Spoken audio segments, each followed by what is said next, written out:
जिला परिषद की मुख्य कार्यकारी अधिकारी संजीता महापात्र ने मुख्यमंत्री समृद्धि पंचायत राज अभियान के तहत ग्राम स्तर से लेकर पंचायत समिति और जिला परिषद स्तर तक सभी के सक्रिय सहयोग और भागीदारी का आह्वान किया है। उन्होंने संदेश दिया है कि अमरावती जिले में इस अभियान को सफलतापूर्वक लागू करने के लिए हर नागरिक का योगदान आवश्यक है। सर्वांना नमस्कार। मी संजीता महापात्र, मुख्य कार्यकारी अधिकारी, जिल्हा परिषद अमरावती। आपण सर्वांना विजयदशमीच्या खूप खूप शुभेच्छा।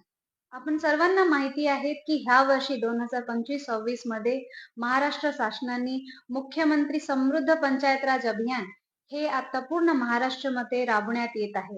यामध्ये पहिल्यांदा महाराष्ट्र शासनाने इतकी मोठे प्रमाणे रक्कम जाहीर केलेले आहेत पुरस्कार स्वरूपात, जसं तालुका स्तरावर 15 लाख रुपये, जिल्हा स्तरावर 50 लाख रुपये, विभाग स्तरावर 1 कोटी रुपये आणि राज्य स्तरावर 5 कोटी रुपये। त्याचप्रमाणे द्वितीय आणि तृतीय क्रमांकाने आपण तालुका, जिल्हा, विभागीय आणि राज्य स्तरावर पुरस्कार भेटणार आहे। यामध्ये एकूण 8 सब्जेक्ट्स आहेत ज्यामध्ये ग्रामपंचायतने काम करायचे आहे आणि त्यामध्ये स्वतःचे स्वमूल्यांकन करायचे आणि त्यानंतर तालुका, जिल्हा, विभाग आणि राज्य स्तरावर ह्याचे गुणांकन होणार आहे। पढ़ते रहिए fight against criminal daily newspaper.